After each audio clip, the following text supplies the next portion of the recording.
Right now, the United States is at war with Iran, and within hours of the first strikes, oil prices surged, stocks dropped, gold jumped. That's because war doesn't just reshape geopolitics, it triggers a chain reaction across the entire global financial system. And the same pattern has happened during nearly every modern conflict. So what exactly happens to your money when war starts? When people hear the word war, they usually imagine economic collapse, stock markets crashing, currencies collapsing, global recession, but history shows something more complicated. Markets often panic first, and then behave very differently than people expect. Right now, the Iran conflict has already pushed oil toward $90 per barrel, while major stock indexes dropped amid fears of economic disruption. At the same time, investors have started moving money into safe haven assets like gold and government bonds. Why? Because when war begins, investors are trying to answer one question: where is the safest place for money? War affects 5 things that control your financial life: stock markets, oil prices, gold prices, inflation, government spending. These forces influence everything from gas prices, mortgage rates, food costs, investment returns, and the reason is simple. Modern economies run on energy and confidence. War disrupts both. For example, the current Iran conflict has disrupted shipping through the Strait of Hormuz, a narrow waterway that carries roughly 20% of the world's oil supply. When that much energy supply is threatened, the entire global economy feels it. This pattern has happened before, many times. Let's look at a few examples. Oil price spike, 1978-1981.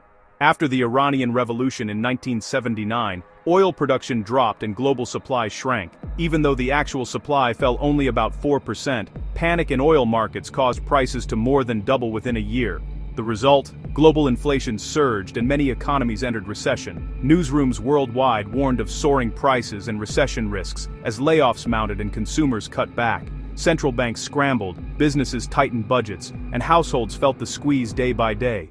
Here's the index timeline. Volatility spikes near invasion day.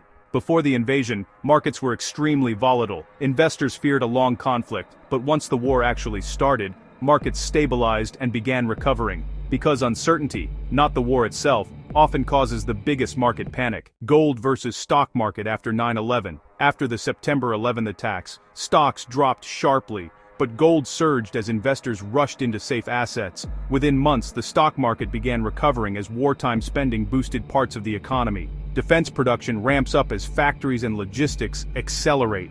This spending supports jobs despite wider uncertainty. When war begins, money tends to move through the financial system in 4 predictable stages. Global indices flash red as investors dump risk worldwide. The first reaction is almost always fear. Investors sell risky assets like stocks and move into safer ones. During the current Iran conflict, global markets dropped while oil surged as investors anticipated supply disruptions and economic uncertainty. But this phase often lasts only days or weeks, because markets eventually begin pricing in the new reality. Oil screens light up, prices jump as traders price disruption. Oil is the most geopolitically sensitive commodity in the world, and wars in the Middle East can disrupt supply quickly. The Strait of Hormuz alone carries about 20 million barrels of oil per day. If that flow is interrupted, oil prices can spike dramatically. Some analysts warn prolonged disruption could push oil prices toward $150 per barrel. And when oil rises, everything becomes more expensive. Transportation, manufacturing, food production. Rising oil quickly feeds into consumer prices. Note spikes here. Inflation lags, but pressure builds across sectors. Higher energy costs ripple through the entire economy. This raises inflation. Economists are already warning that a prolonged Middle East war could significantly increase inflation while slowing economic growth. This creates a difficult situation for central banks. They must choose between raising interest rates to fight inflation or lowering rates to support economic growth.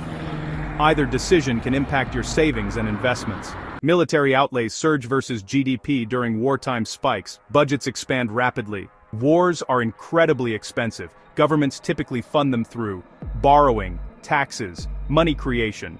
In the United States, large wars have historically triggered massive increases in government spending, and that spending flows into the economy through defense contractors, manufacturing, technology, infrastructure. This is why some industries actually grow during wartime. So, what could happen next in the Iran conflict? Several scenarios could shape the global economy. If the Strait of Hormuz remains disrupted, global oil supply could tighten dramatically. Since about 1/5 of global oil flows through this passage, a prolonged disruption could trigger major inflation worldwide.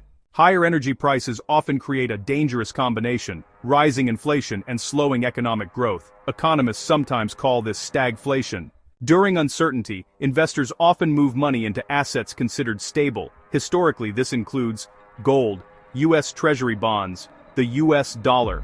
That's why gold prices often rise during geopolitical crises. War triggers one of the most powerful financial chain reactions in the world. First comes market panic, then energy shocks, then inflation, then massive government spending, and eventually the global economy adapts. But the key lesson from history is this: war doesn't just change geopolitics, it changes how money moves across the entire planet. And understanding those patterns can help explain what happens next, not just in markets, but in the prices you pay every day. Room tone, wrapping up briefly before the outro.